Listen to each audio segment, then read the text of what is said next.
The warning in the burrow deep in the peaceful heart of Willowwood Forest, there lay a gentle hill covered in soft moss, dots of lavender flowers, and tiny bluebells that chimed whenever the wind moved past. Beneath this very hill, under a thick, twisted root of an ancient maple tree, a warm rabbit burrow bustled with life every morning. This was the home of Mother Hazel Rabbit and her 4 lively children, Flora, Mira, Cotton, and the youngest, Pip. The burrow, though simple, was wonderfully cozy. Its walls were lined with dried grass and mulberry leaves. A little shelf made from a carved-out stone held tiny jars of berry jams, pine nut crumbs, and dried mushroom slices for winter. Every corner of the home smelled of safety, warmth, and the loving care that only a mother could give. Dot on this particular morning, sunlight streamed through the little round doorway at the front of the burrow, making the dust sparkle in the air. Mother Hazel stood near the entrance brushing crumbs from her apron. Her soft brown fur looked golden in the morning glow, and her long ears lifted as she listened to the rustle of her children hopping around behind her. Flora, the eldest, was already sweeping the floor with a tiny broom made of twigs. She took after her mother, calm, gentle, and always mindful of rules. Mira, the second-born, hummed a cheerful tune while arranging carrot tops in a neat bundle for breakfast later. Cotton, plump and always cheerful, sat munching on a piece of clover as though breakfast time was an endless event. But Pip, oh, Pip, was another story entirely. Pip, small but bursting with curiosity and mischief, bounced around like a spring that never settled. His nose never stopped twitching, and his bright eyes sparkled with questions no one had asked him to think about. If there was something he shouldn't touch, Pip would touch it. If there was a place he shouldn't go, Pip would find a way to go there. He was loved dearly, but keeping him out of trouble was like trying to stop a river with a leaf. Mother Hazel clapped her paws for attention. Little ones, gather around, she said softly. The young rabbits hopped toward her, Cotton slower than the others because he tried to finish his clover before arriving. Mother Hazel took a deep breath, her expression turning serious. I have errands today, so you will spend the morning outside. You may go into the berry fields or stroll down the mossy lane. You may even visit the old oak stump if the weather stays warm. Pip's eyes sparkled with excitement, but Mother Hazel continued firmly, you must not, under any circumstances, go near Farmer Grindle's garden. All 4 rabbits froze, even Pip's whiskers stiffened. Farmer Grindle. The name alone made the burrow feel colder. He was known throughout Willowwood Forest, not because he was cruel on purpose, but because he was careless about anything small and furry that wandered into his garden. To him, animals were pests, and pests did not belong among his rows of vegetables. The garden itself was beautiful, overflowing with greens and colors, but the price of entering it was danger. Mother Hazel's voice softened, but her eyes grew sad. Your father had a terrible accident there. I've told you bits of it before, but you must understand the truth. He went in for just 1 carrot, and Farmer Grindle caught him. He never came home again. Flora shivered. Mira looked down at her paws. Cotton stopped chewing entirely. Pip swallowed hard. Though the story was not new to him, Mother Hazel placed a paw gently on Pip's head. Promise me, all of you.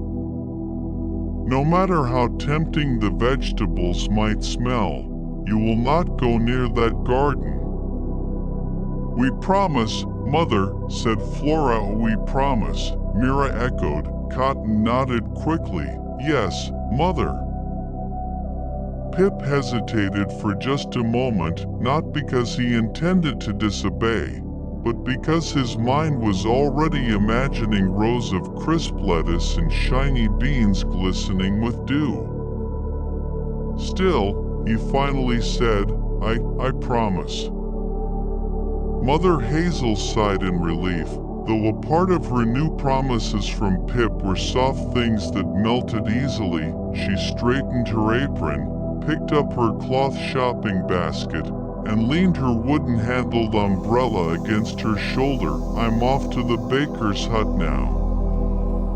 Be good, my dears. I'll bring home honey buns. Honey buns. Cotton cried, immediately brightening. Mother Hazel smiled warmly and hopped out into the sunlight, disappearing behind ferns and wildflowers.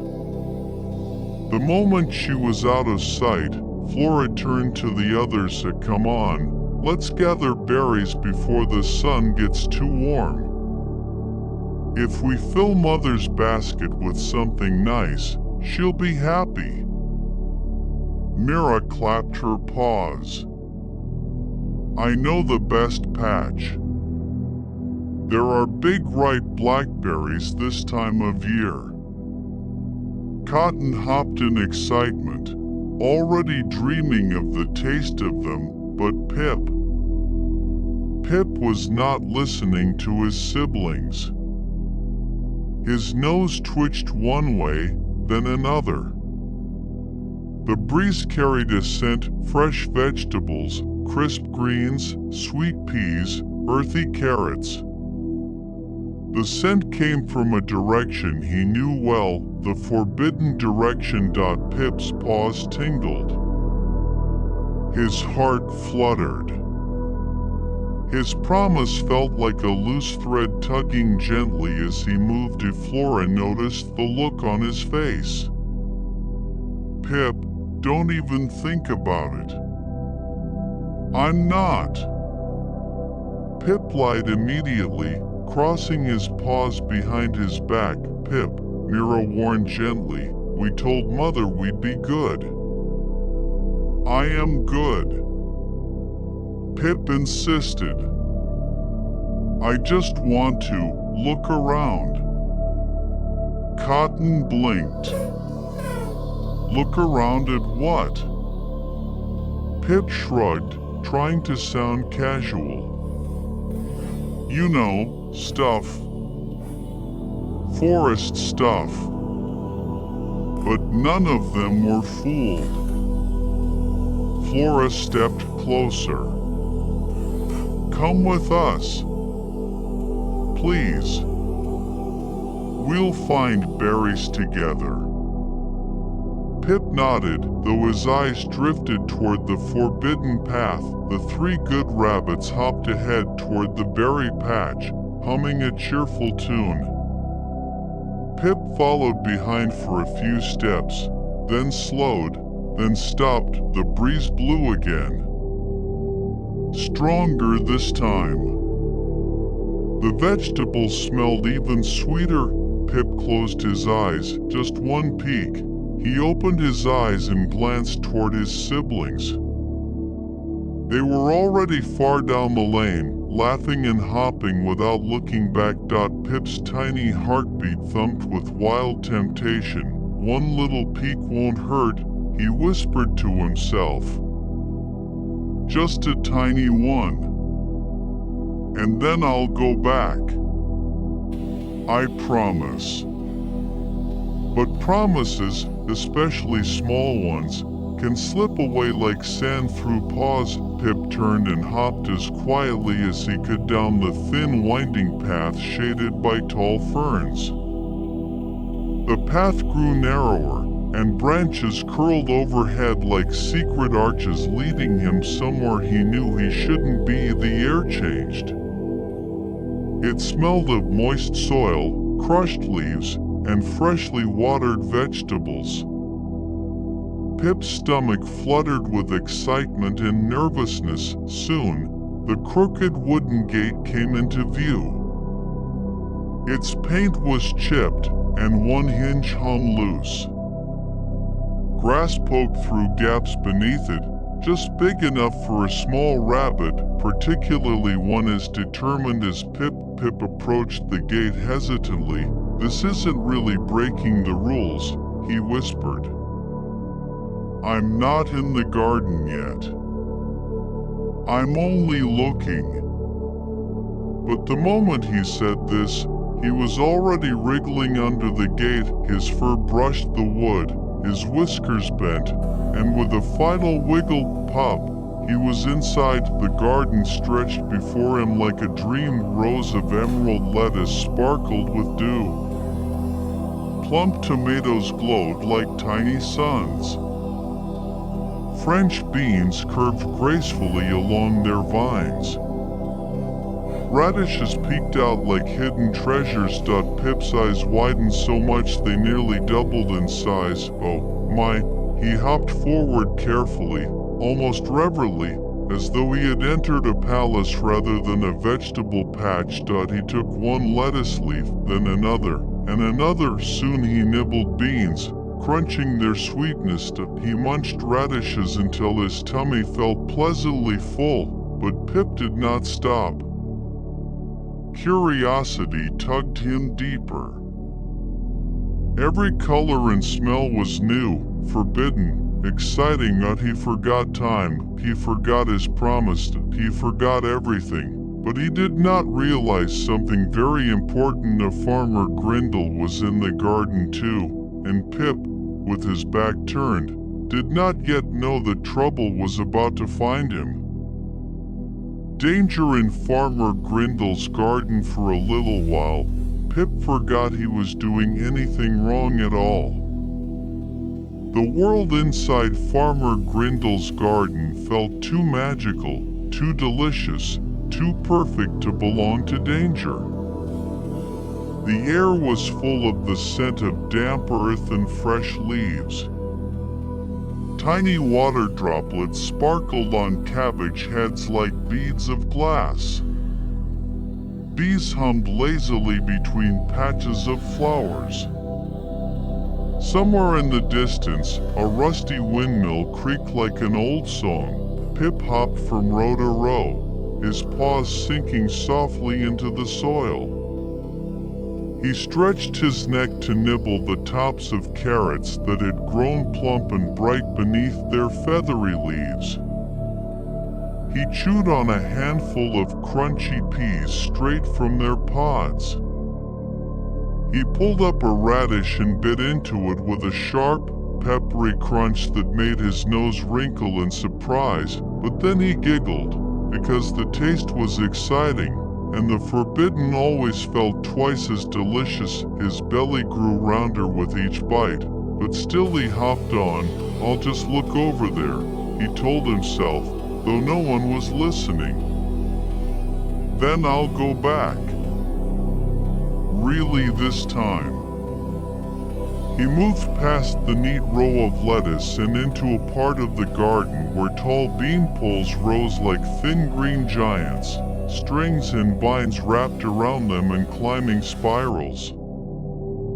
The beans dangled from the vines like little boats, and Pip tugged one down and munched on it happily. Yet he did not see the shadow that moved at the far end of the garden, and he did not hear the slow, heavy steps that pressed the soil flat. But somewhere close by, Farmer Grindle straightened his back and wiped his brow with the side of his sleeve. He had been busy that morning, watering the seedlings and planting new cabbages. His boots were muddy, and his hands were rough from work. His garden was his pride, and he guarded it like a treasure chest. He glanced up, his brow furrowing. Something had changed. The lettuce row looked messier than he remembered. A few leaves were scattered. A radish lay half-eaten on the ground, red and white and chewed at the edges. Farmer Grindle narrowed his eyes to rabbits. He muttered. He set his watering can down slowly, his jaw tightening. Rabbits were small, yes, but in his mind, they were thieves in soft fur. If he didn't stop them, they would nibble his hard work into nothing. He took up his rake with both hands and began to walk silently between the rows. His boots made dull thuds on the earth. His eyes scanned the ground, sharp as a hawk's. Pip, completely unaware, had moved closer to the cucumber patch. Here, tall frames of wood and wire arched over rows of leafy vines. Green cucumbers hung beneath the leaves like sleeping creatures hiding from the sun. Pip hopped under the frame, lifting his head to sniff one of the cucumbers. He gave it a little lick. It tasted cool and fresh, like the smell of rain. He smiled, his whiskers twitching, and then he froze. A strange feeling crawled along his spine, like a warning. He wasn't sure at first what it was. The air felt heavier, quieter. The bees seemed to have drifted away. Even the wind had paused, as if the garden itself were holding its breath. Slowly, Pip turned his head. There, at the end of the cucumber frame, stood a tall figure. Farmer Grindle. He was bent over, one knee on the ground, setting a row of new seedlings into the soil. His large, rough hands patted dirt around the tiny plants. But as Pip moved, the farmer's head lifted. Their eyes met for one long, still moment. No one moved. Pip felt his heart jump into his throat. His ears shot straight up. Every instinct inside him shouted the same thing: run. Farmer Grindle's face darkened.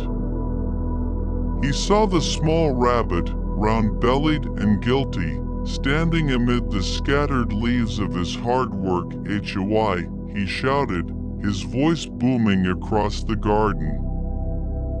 "You little thief!"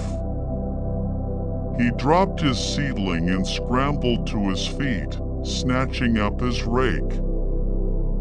With a loud scrape of metal against soil, he lunged forward. Pip bolted. He dashed out from under the cucumber frame so fast his paws barely seemed to touch the ground.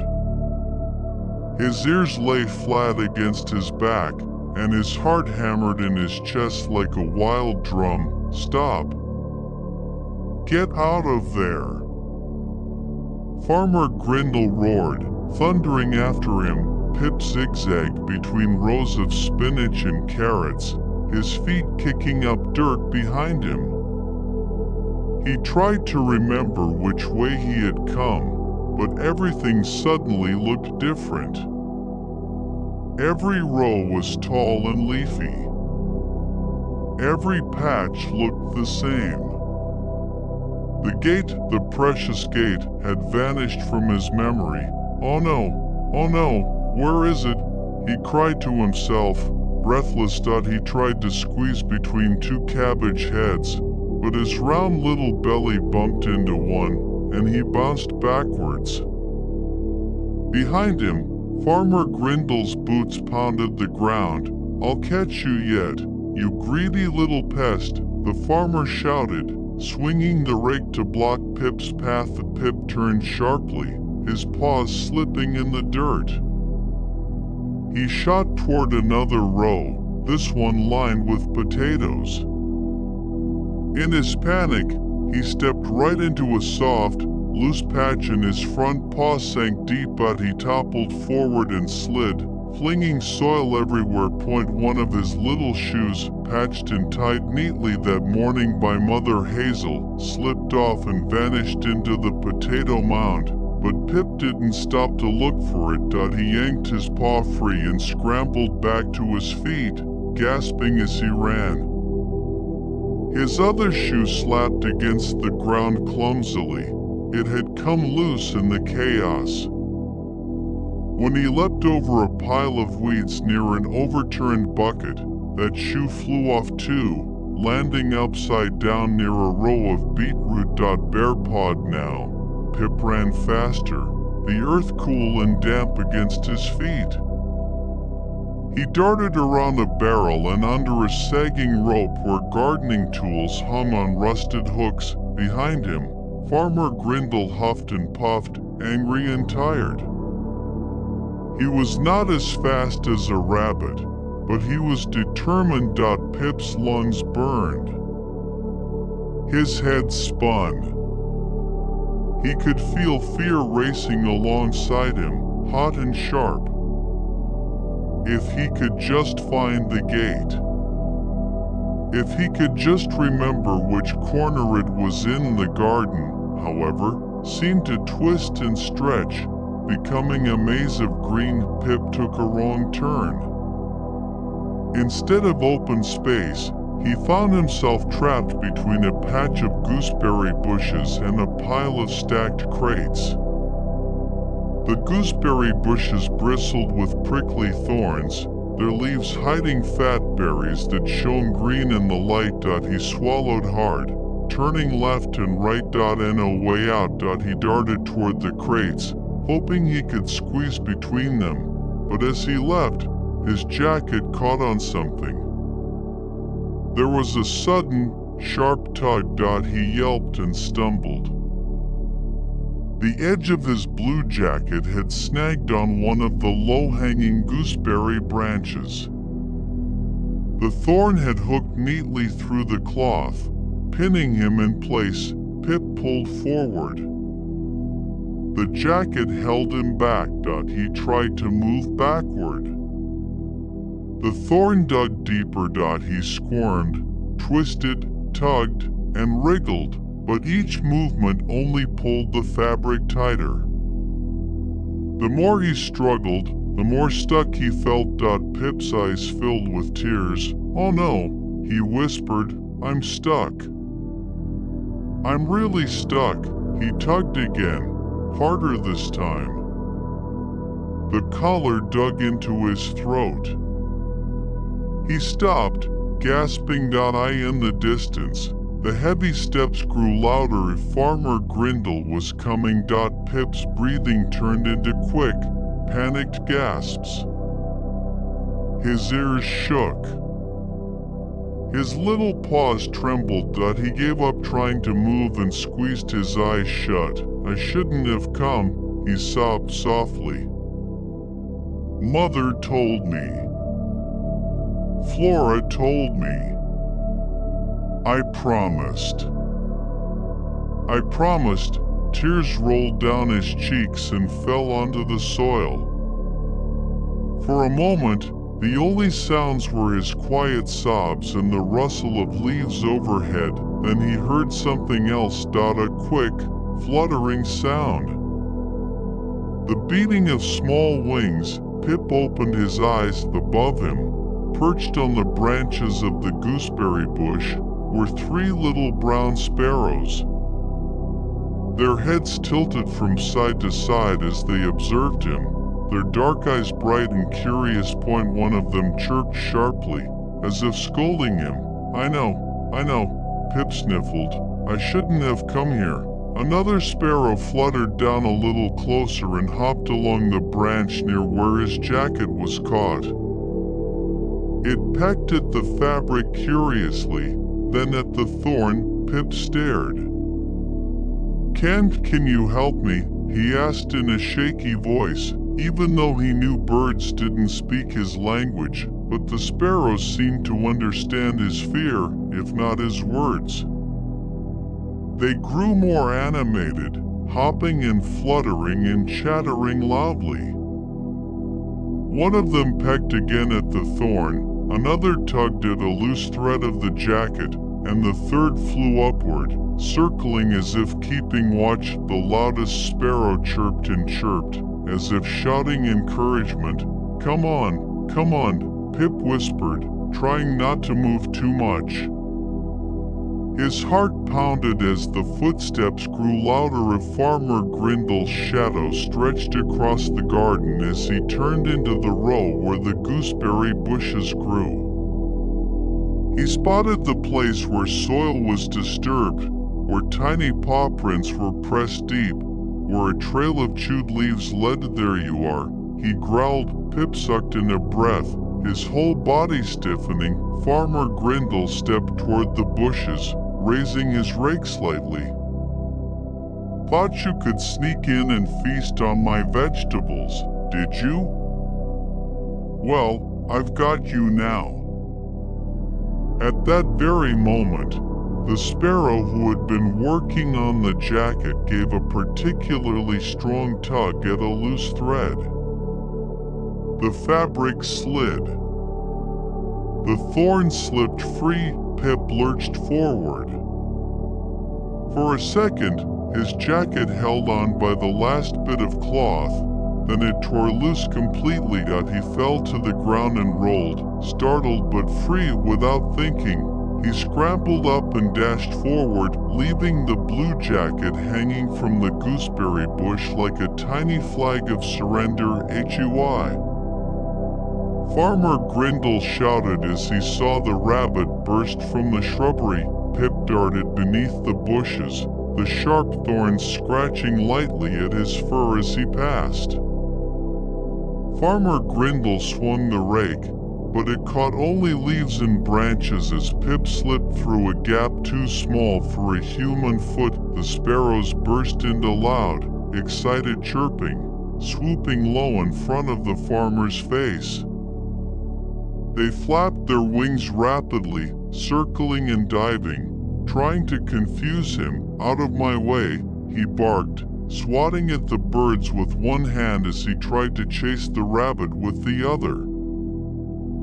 But Pip was already running. He shot across an open patch of soil, his paws drumming the ground.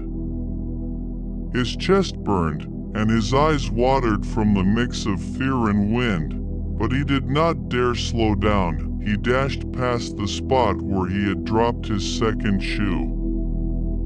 He saw it for just a heartbeat, a small, lonely shape in the dirt, but there was no time to stop. No time to turn back. He turned sharply into a narrow path that ran behind a row of tall sunflowers.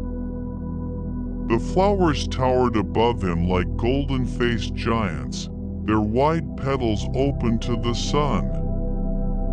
Their stems creaked faintly as they swayed. Beyond them, at the very edge of the garden, stood a small, weathered wooden shed with a slanted roof. Its door hung slightly open. Old tools leaned against its side, a broken wheelbarrow, a rusty shovel, and a watering can with a dent in it. Pip didn't think. He simply ran. The door of the shed creaked as he pushed his way inside. Cool, dusty air wrapped around him. The light inside was dim, broken only by a skinny ray of sunshine that slipped through a crack in the roof. The smell of old wood, metal, and earth filled his nose. For a moment, it felt like safety. Pip hopped behind a crate, his sides heaving. He pressed his back against the rough wood and tried not to make a sound. His ears strained, listening. Outside, Farmer Grindle's footsteps drew closer. Pip peered around the crate. There were flower pots stacked in a wobbling tower. a coil of rope, a wooden broom, an upside-down bucket, a metal watering can, half full of rainwater, sat slightly tipped in the corner. He had only seconds to choose a hiding place. The footsteps stopped just outside the shed. The door creaked wider. Pip panicked. He leapt toward the watering can and squeezed inside. The cool water splashed up his fur, making him shiver. He crouched low, trying to keep his nose above the surface so he could breathe. The metal was cold against his paws. His heart thumped so loudly he was sure it would give him away. Farmer Grindle stepped into the doorway, his large figure blocking some of the light. He squinted into the dimness, his eyes scanning the stacked tools and shelves. "I know you're in here somewhere," he muttered. He began to search one by one. He bent down and lifted old clay pots, peering beneath them. He nudged aside the broom with his boot. He kicked an empty wooden crate, making it slide and crash against the wall.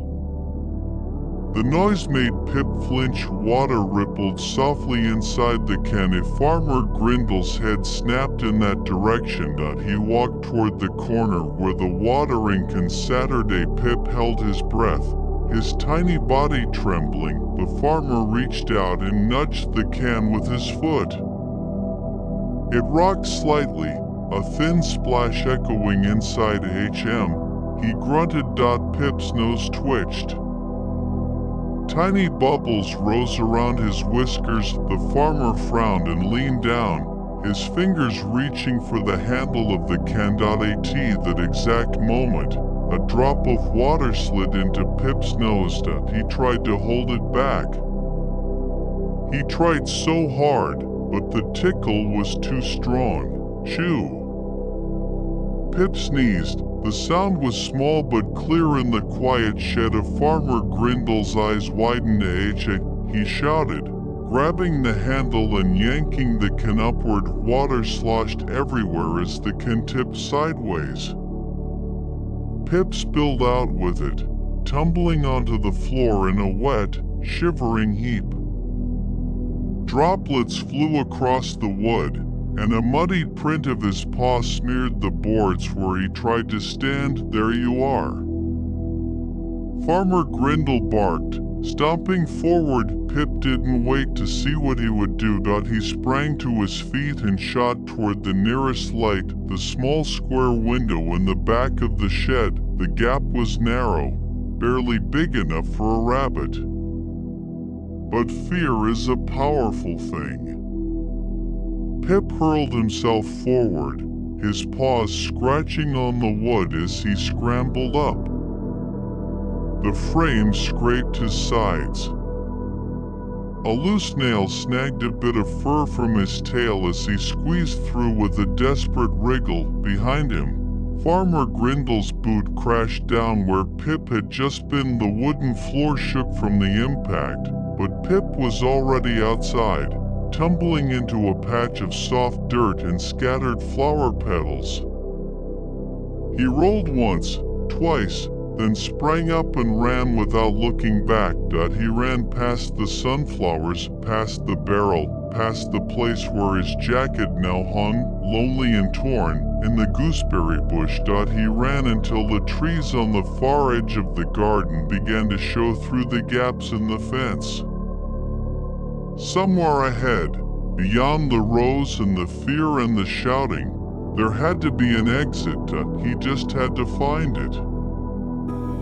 Pip burst through the small window of the shed, landing hard on the soft earth outside. He didn't stop to breathe. He didn't stop to think. He didn't even stop to shake the water from his fur. His legs moved before his mind could catch up, carrying him away from the shed, away from the watering can, away from Farmer Grindle's heavy boots pounding after him like claps of thunder. He was still trembling, still soaked, and still terrified. Every sound in the garden felt louder now. Every rustle felt like danger. Every breeze carried the faint smell of soil and vegetables, but it no longer smelled sweet. It smelled like a trap. The garden that once felt like paradise now felt like a maze with shifting walls. Pip ran until his breath came in sharp gasps, until his paws ached from striking the soil, until his fur clung to him in wet, messy clumps. When he finally slowed, he realized he had no idea where he was. He had run not towards safety but deeper into the sprawling maze of Farmer Grindle's land. All around him, tall stalks of onions stood like soldiers in neat green lines. Their leaves swayed slightly with the breeze, whispering soft, unsettling sounds. Beyond the onions were rows of tall corn, their stalks towering above Pip like walls that stretched endlessly upward. Their dry husks rustled like quiet voices plotting among themselves. Pip's heart still hammered wildly in his chest, but his steps slowed. His legs felt shaky, his breath uneven. He looked around desperately. I don't know where the gate is, he whispered to himself, the words trembling out of him like frightened breaths. He turned left, then right. Every direction looked the same, straight rows of vegetables, thick patches of soil, shadows that shifted as clouds moved overhead. The sun, once warm and reassuring, now felt too bright, too sharp, too revealing. Pip hopped forward cautiously, his paws brushing the earth as lightly as feathers. He peeked around the onion patch. No sign of Farmer Grindle. No heavy footsteps. No angry shouts echoing through the rows, but that didn't comfort him. Instead, the silence felt worse, like a predator waiting in the tall grass. He continued on, slower now, trying to remember his way. Had he passed the onion bed earlier? Had the rows been this narrow before? Did the corn lean this way earlier, or was his mind playing tricks? He stopped under the shade of a tall sunflower whose golden petals formed a bright crown around him. He sat down on his haunches and took several shaky breaths. His small chest rose and fell quickly. His fur was still damp from the watering can, and now dirt clung to him, coating him in patches of brown. He felt miserable, scared, and incredibly foolish. I should have listened, he whispered. Mother warned me. Flora warned me. Everyone warned me. He stared down at his bare paws. Both shoes were gone. His jacket was gone. Everything that made him feel warm and safe had been lost to the garden. A sob caught in his throat, and he pressed his paws to his face. Small tears dripped onto the soil, but there was no time to cry out. A faint noise reached his ears, a scritch, scritch, scratch sound like metal scraping earth. Pip lifted his head, his heart leaping into his throat again. It came again. Louder this time, scritch, scratch, scritch, slow, steady, rhythmic, not Farmer Grindle's heavy boots, but something else, something closer. Pip's ears lifted high, swiveling to locate the sound. His eyes darted left and right. The noise grew louder, scraping in a tense, uneven rhythm. Pip's instinct screamed at him, "Hide!" He darted toward a nearby bush, thick, leafy, and low enough for him to slide under. His tiny claws dug into the soil as he crawled deep into the shadows under the broad leaves. He held his breath. The noise grew louder still. Scritch, scratch. Scritch. Pip risked peeking out. Through the leaves he spotted movement. Not boots. Not the farmer. It was a hoe, its metal blade scraping the ground, pushed by Farmer Grindle's large hands. The farmer was right there, very close. Pip froze. Farmer Grindle muttered angrily to himself, though Pip couldn't make out the words. His back was turned for now, as he hoed the soil in long, rough strokes. But one wrong move, one rustle, one sneeze, one pebble kicked the wrong way, and the farmer would whirl around. Pip squeezed his eyes shut, willing his small body to stay absolutely still. Minutes passed. The hoe's scraping continued. Finally, after a long moment, the farmer stopped. He lifted the hoe, wiped his forehead with the back of his hand, and grumbled something under his breath. Then he turned away, heading down another row. His boots thudded against the soil. Slowly, the sound faded. Pip didn't move until he could no longer hear the farmer at all. Then, very slowly, he pushed out from beneath the bush. His fur had gathered leaves and twigs. His paws were coated in dirt. But he felt relieved enough that he nearly collapsed in the open soil. But relief couldn't last, not yet. He had to escape. He had to find the gate. He had to go home. Pip took a deep breath, squared his tiny shoulders, and hopped forward again. His legs still trembled, but determination pushed him onward. He moved away from the onion bed and toward the rows of tall currant bushes. These bushes were heavy with dark berries, clusters of black currants that hung like tiny jewels.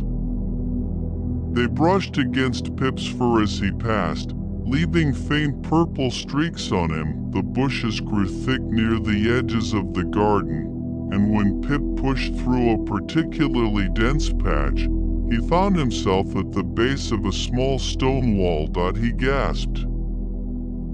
A door. A wooden door, small, weathered, old, set into the wall. His heart leaped with hope. He rushed toward it and tugged at the wooden handle.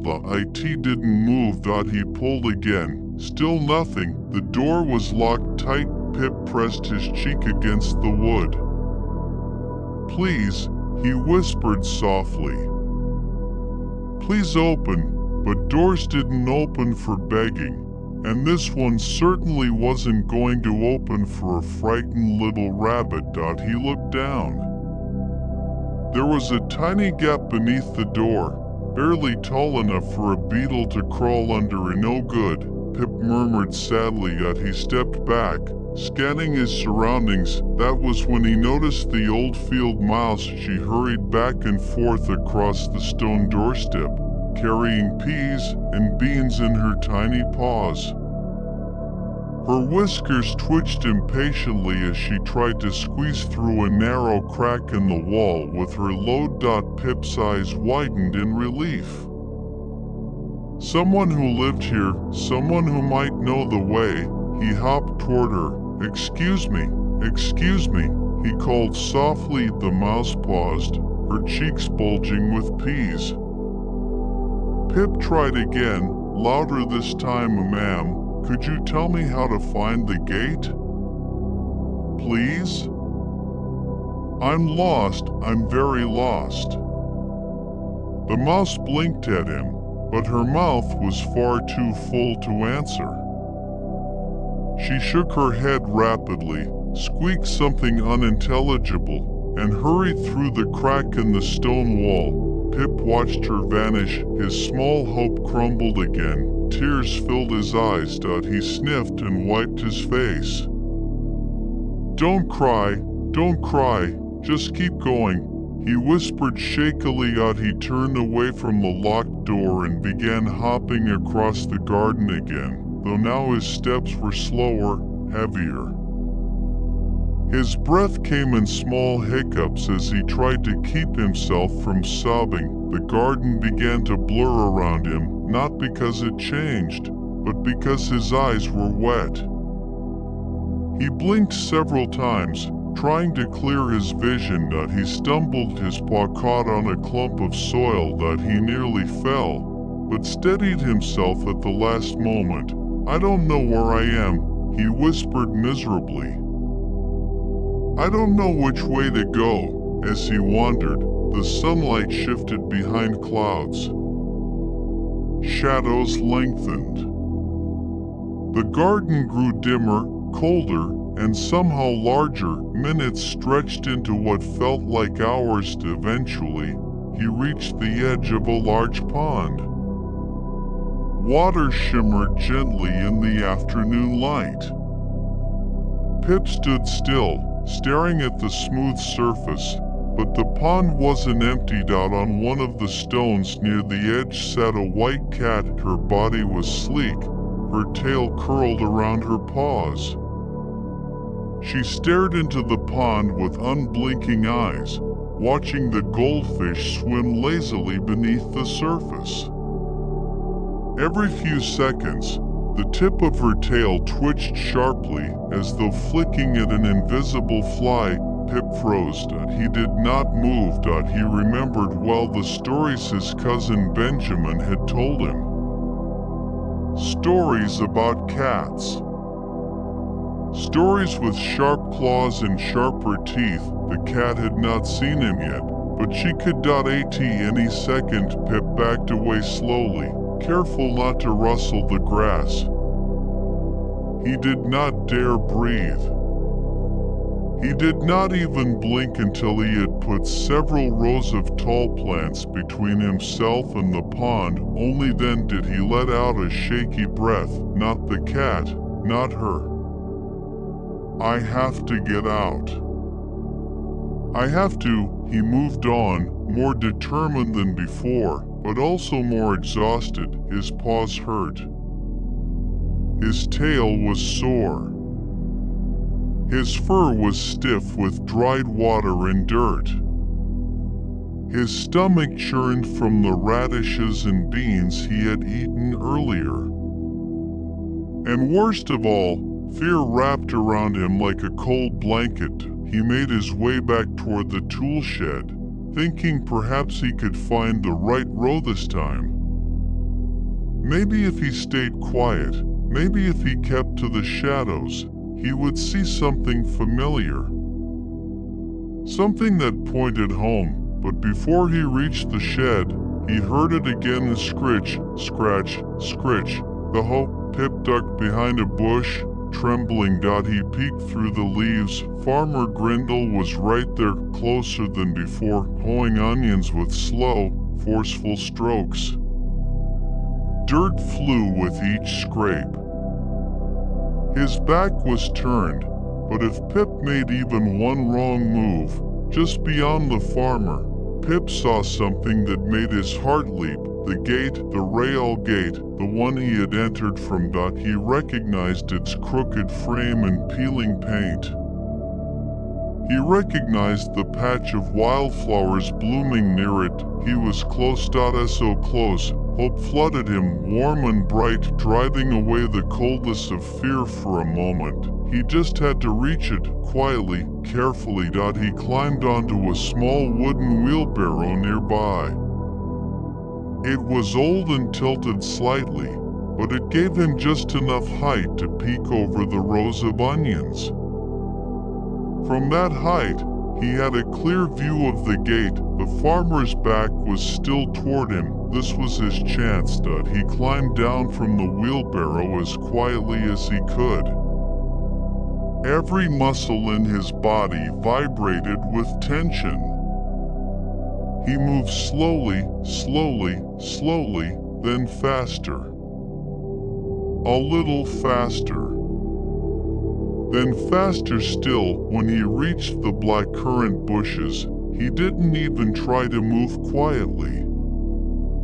He ran with every ounce of strength left in his tiny body. Farmer Grindle turned at the sound, eyes narrowing, but Pip didn't stop. He shot under the bushes, past the last row of vegetables, past the edge of the garden, and he squeezed under the crooked gate, scraping his belly on the wood, and burst into the cool shade of the forest beyond. He was out. He was safe, but he didn't dare slow down, not yet. He kept running.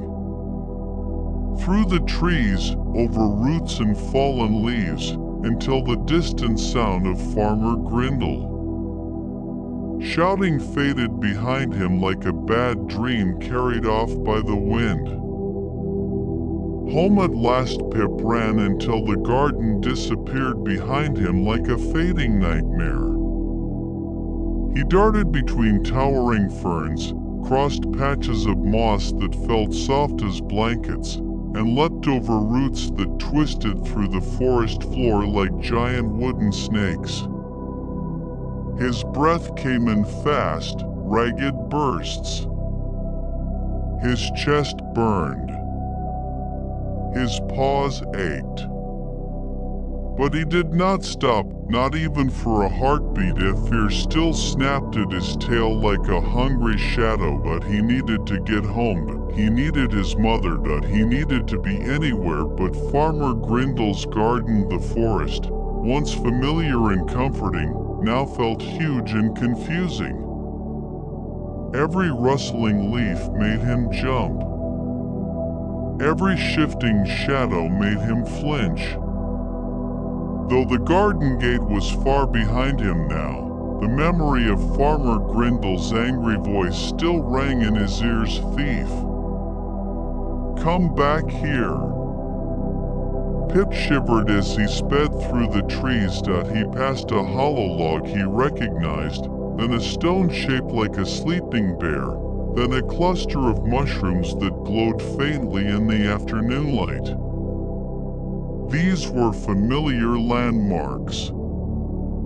They meant he was close to home, close to safety, close to the warm burrow beneath the roots of the ancient maple tree. But his legs were growing tired.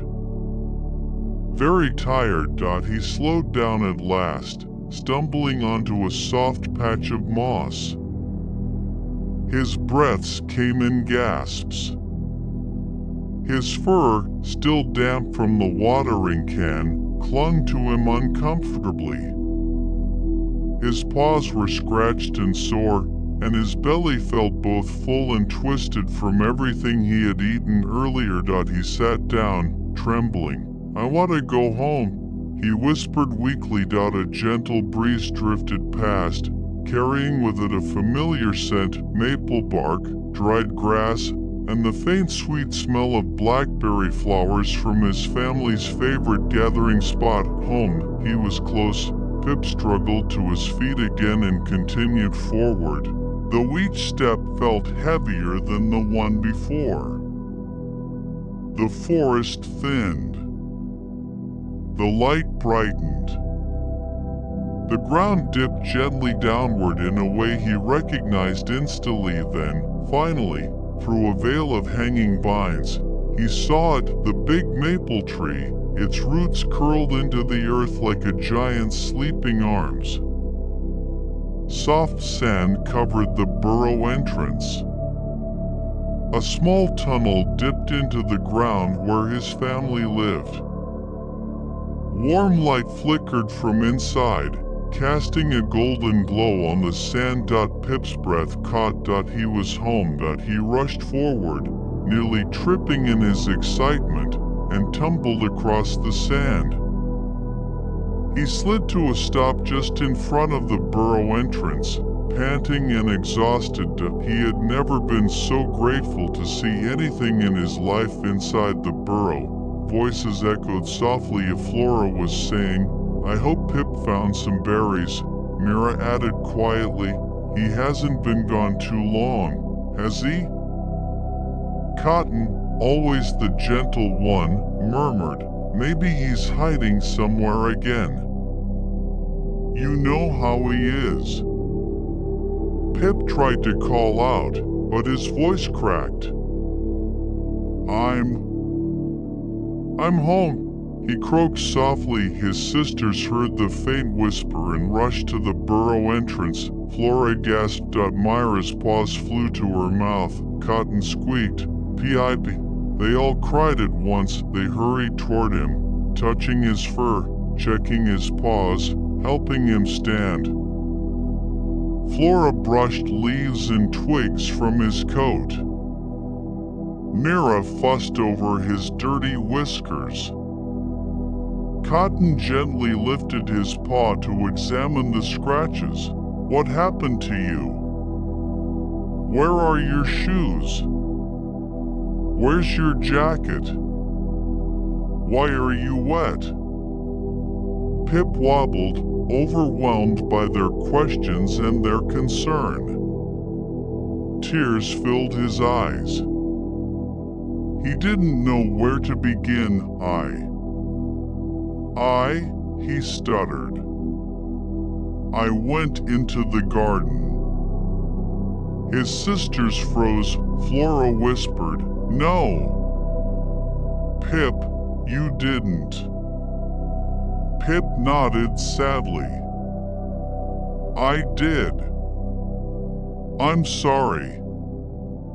I didn't listen. I ate the vegetables. I got chased. I lost my shoes. My jacket got stuck. I fell in a watering can. I hid in a shed. And he burst into sobs. His sisters surrounded him, pressing their heads gently against his, easing his fear with their warmth. "It's okay now," Mira whispered. "You're home. You're safe," Cotton added, wiping his tears with her soft paw. Just then, the sound of gentle footsteps echoed from inside the burrow. Mother Hazel appeared at the entrance, a basket hanging from one paw and her umbrella tucked under the other. Her eyes widened when she saw Pip, dirty, wet, scratched, barefoot, and trembling. Her breath caught Pip. The hurt, the worry, the fear in her voice made Pip crumble. But he ran to her and pressed his face into her apron, crying harder than before. "Mama! I'm sorry. I'm so sorry." Mother Hazel knelt down, set her basket aside, and wrapped him in her arms. Her soft fur brushed against his muddy coat, but she didn't mind. "Oh, my little one," she whispered as she stroked his head. "You frightened me. You frightened all of us." Pip hiccuped. "I didn't listen. I broke my promise." And Farmer Grindle almost, "It's over," Mother Hazel said gently. "You're home now." She lifted him into her arms, carrying him inside the warm burrow. The interior glowed with lamplight. Soft leaves and woven grass made up the bedding. The familiar smell of herbs and clover soothed Pip instantly. Mother Hazel laid him down on a small bed of moss. She placed a thick blanket of woven thistle over him and touched his forehead gently. "You're cold," she murmured. "And you're frightened. But you're safe now." His sisters gathered around him as Mother Hazel brewed a small pot of chamomile tea. The soothing smell drifted into the air. She poured a warm spoonful into a tiny cup and carried it to Pip. "Drink this, my love," she whispered. "It will help calm you." Pip took a small sip. His trembling eased slightly. The warm tea felt like comfort moving through his body, easing every ache and worry. Mother Hazel studied him. "Does anything hurt?" "My paws, a little. And my belly," Pip admitted. Mother Hazel nodded knowingly. "Too many vegetables, I'm sure." Pip blushed. His sisters giggled quietly, but not in a mean way. They were simply relieved to see him well enough to blush at all. Mother Hazel sighed softly as she examined his scratched paws and scraped knees. "My Pip, this was the second pair of shoes you've lost in 2 weeks." "I know," Pip whispered, ashamed. "And your new jacket?" "Gone," Pip said, his ears drooping. "It's in the garden." Mother Hazel closed her eyes briefly, breathing out a slow sigh, not of anger, but of sadness and relief. "It could have been worse," she said quietly. "Much worse." Pip's throat tightened. "I know. I'm sorry." Her gaze softened. She brushed a paw gently over his ear.